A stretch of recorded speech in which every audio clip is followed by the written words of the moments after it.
दोस्तों, महाभारत महाकाव्य हमेशा सबको आकर्षित करता आया है, चाहे वो इसके बारे में जानते हो या नहीं जानते हो। ये इंटरेस्टिंग और ज्ञानवर्धक बातों का एक ऐसा विशाल खजीना है कि किसी के लिए सब कुछ जान पाना असंभव है। चलो आज हम महाभारत के कुछ ऐसे फैक्ट्स डिस्कस करेंगे। दोस्तों, हम हिंदू धर्म के 4 वेदों को तो जानते हैं। महाभारत को महर्षि वेदव्यास ने 5वें वेदशास्त्र के रूप में लिखा था। यह हिंदू संस्कृति का एकमात्र धरोहर है। इस महाकाव्य से भगवत गीता भी निकली, जिसमें कुल 1 लाख श्लोक है। महाभारत की रचना अवश्य महर्षि वेदव्यास ने की थी, परंतु इसे लिखा भगवान गणेश ने था।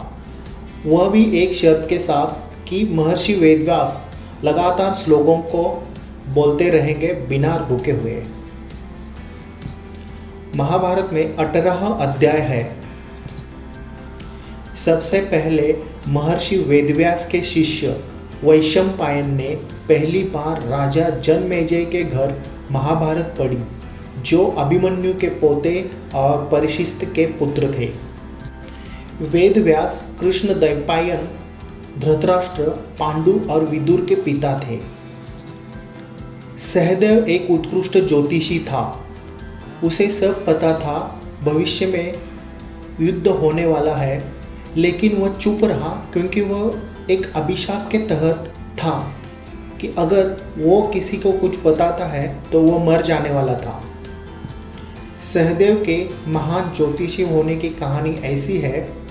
पांडु, जो पांडवों के पिता थे, उनकी इच्छा थी कि उनके मरणोत्परांत उनके बेटे उनका मांस खाए, जिसे उनका ज्ञान जो उन्होंने इतने सालों में तपस्या से प्राप्त किया है उनके बेटों के पास चला जाए।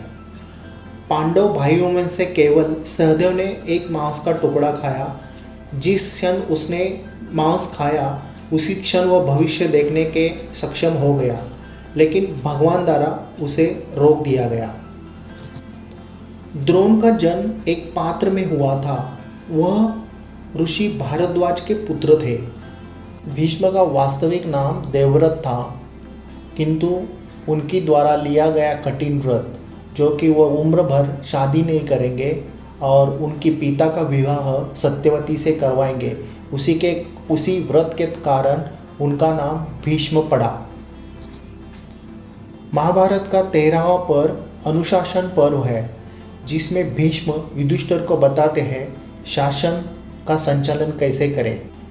बलराम ने अपनी बहन सुभद्रा का विवाह दुर्योधन के साथ करने की योजना पहले से बनाई थी, लेकिन सुभद्रा अर्जुन से शादी करना चाहती थी। इसीलिए श्री कृष्ण के मदद से सुभद्रा अर्जुन के साथ भाग गई। द्रौपदी, सुभद्रा, चित्रगंधा और उलूपी अर्जुन के ये 4 पत्नियां थी। सुभद्रा श्री कृष्ण की बहन थी। एकलव्य वास्तव में कृष्ण का चचेरा भाई था। वह देवश्रवा का पुत्र था, जो वासुदेव का भाई था। वह जंगल में खो गया और एक निषादा हिरण्यधनु से मिला। यादव वंश लड़ते हुए एकलव्य की मृत्यु हो गई थी। वह श्री कृष्ण द्वारा मारा गया था। जरासंध का जन्म 2 हिस्सों में हुआ था। इन 2 हिस्सों को राक्षस जारा ने जोड़ा था, इसलिए उसका नाम जरासंध है। जरासंध की मृत्यु भीम द्वारा हुई।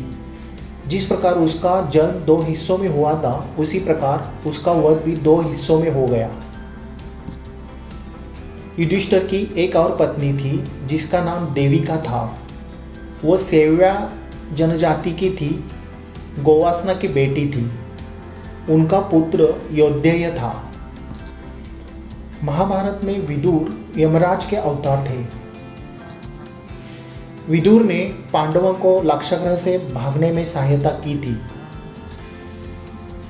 लाक्षागृह से भागने के बाद भीम ने राजा हिडिंब को मार दिया और बाद में भीम ने उसकी बहन हिडिंबा से शादी की।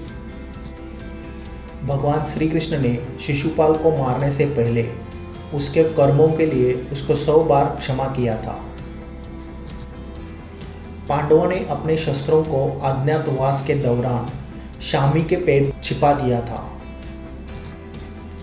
महाभारत का युद्ध एक महिला के कारण हुआ। ऐसा माना जाता है कि द्रौपदी ने धृतराष्ट्र के पुत्रों को अंधे के पुत्र के रूप में संबोधित किया। इससे दुर्योधन को पांडवों का कट्टर दुश्मन बना दिया। द्रौपदी का प्रारंभिक जीवन और स्वयंवर की संपूर्ण कथा आदि पर्व में लिखी गई है। महाभारत का महायुद्ध 18 दिनों तक चला था। महाभारत के युद्ध के 11वें दिन महारथी कर्ण ने युद्ध में भाग लिया था। कौरवों की एक बहन थी, उसका नाम था दुशाला। बाद में उसकी शादी जयद्रथ के साथ हुई, जो अपने बेटे अभिमन्यु के मौत का बदला लेते हुए अर्जुन से मारा गया। कौरवों के 100 भाइयों में से केवल युयुत्सु महाभारत के युद्ध में बच पाया था। युयुत्सु ने पांडवों के तरफ से लड़ाई लड़ी थी। पांडवों के बाद उनका शासन उनके पौत्र परीक्षित ने किया। बाकी पांडव पुत्र महाभारत के युद्ध के दौरान अश्वत्थामा द्वारा मारे गए थे। भगवान शिव द्वारा दिए गए वरदान के कारण जयद्रथ पांडवों को पूरे दिन तक युद्ध से दूर रखने में सक्षम रहा। यही अभिमन्यु की मृत्यु का कारण बना था। अश्वत्थामा ने कृतवर्मा और कृपाचार्य की सहायता से धीरधुम, शिखंडी और पांडवों के पुत्रों को युद्ध की आखिरी रात में मार डाला। श्री कृष्ण ने अश्वत्थामा को उसकी कायरता के कारण हमेशा जीवित रहने का शाप दिया था। घटोत्कच पांडुपुत्र भीम के पुत्र थे। महाभारत युद्ध में कर्ण ने अपनी शक्ति के प्रयोग से घटोत्कच को मार दिया था। अर्जुन का पुत्र अभिमन्यु वास्तव में कालयवन नाम एक दैत्य की आत्मा था। भगवान कृष्ण ने कालयवन को जलाकर मार डाला और उसकी आत्मा पर कब्जा कर लिया था। अभिमन्यु ने अपनी मां की कोख में चक्रव्यूह में प्रवेश करने की विधि सीखी थी, परंतु जब अर्जुन चक्रव्यूह से बाहर आने की विधि बता रहे थे तब उनको लगा कि सुभद्रा सो गई है, इसलिए उन्होंने चक्रव्यूह से बाहर आने की विधि नहीं बताई और अभिमन्यु आधा ही सीख पाया।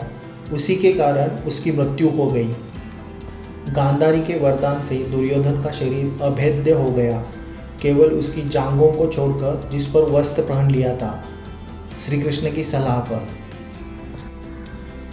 महाभारत के 18वें दिन जब दुर्योधन मारा गया तो उसके ऊपर फूलों की वर्षा हुई थी। अर्जुन ने प्रण लिया था कि कभी कोई उसके गांडीव धनुष का अपमान करेगा तो वो उसके प्राण लेगा। तो जब युधिष्ठिर ने अर्जुन के गांडीव का अपमान किया तो अर्जुन धर्म संकट में पड़ गया। तब भगवान श्री कृष्ण प्रकट हुए और अर्जुन को इसका मार्ग बताया कि बड़ों का अपमान करना भी उनकी मृत्यु के समाधान है। इसी प्रकार अर्जुन ने युधिष्ठिर की हत्या अपने शब्दों से की थी। भगवान श्री कृष्ण जिस रथ पर सवारी कर रहे थे वो बहुत शक्तिशाली था और महाभारत युद्ध के दौरान अर्जुन के ऊपर कई विनाशकारी हथियारों का इस्तेमाल किया गया था और अस्त्र रथ को भी लगे थे। युद्ध के अंत जब रथ स्थिर था तब दुर्योधन मारा गया और विजय का शंख बज गया। तो श्री कृष्ण ने अर्जुन को रथ से नीचे उतरने को कहा। अर्जुन ने रथ से उतरने को इनकार कर दिया, क्योंकि ये रिवाज था कि सारथी को सम्मान के प्रतीक उतरने में मदद करनी चाहिए। कृष्ण ने अर्जुन से उसकी बातों पर विश्वास करने को कहा। जैसे ही अर्जुन रथ से पहले नीचे उतर गया, कृष्ण ने घोड़ों को मुक्त कर दिया और खुद नीचे उतर गए। उतरते ही उन सब हथियारों के कारण जो रथ को पहले टकराए थे, रथ का विस्फोट हो जाता है। जब भीष्म अंतिम क्षणों में बाणों की शैया पर पड़े थे और पांडवों को ज्ञान दे रहे थे, तब द्रौपदी भीष्म पर हंस पड़ी थी। श्री कृष्ण के मृत्यु के बाद पांडवों ने भी अपने जीवन में रुचि खो दी और उन्होंने अपनी स्वर्ग की यात्रा की शुरुआत की। यात्रा के दौरान सभी पांडव एक एक करके अपने प्राण त्याग दिए।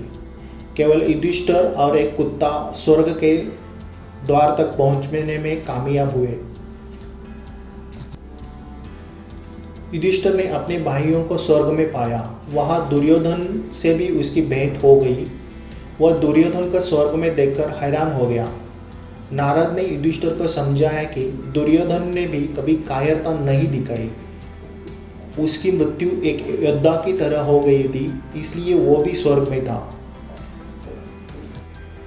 अगर आपको ये वीडियो अच्छी लगी हो तो लाइक ज़रूर कर देना, और आप चैनल पे नए हो तो चैनल को प्लीज़ सब्सक्राइब कर देना। Thank you very much.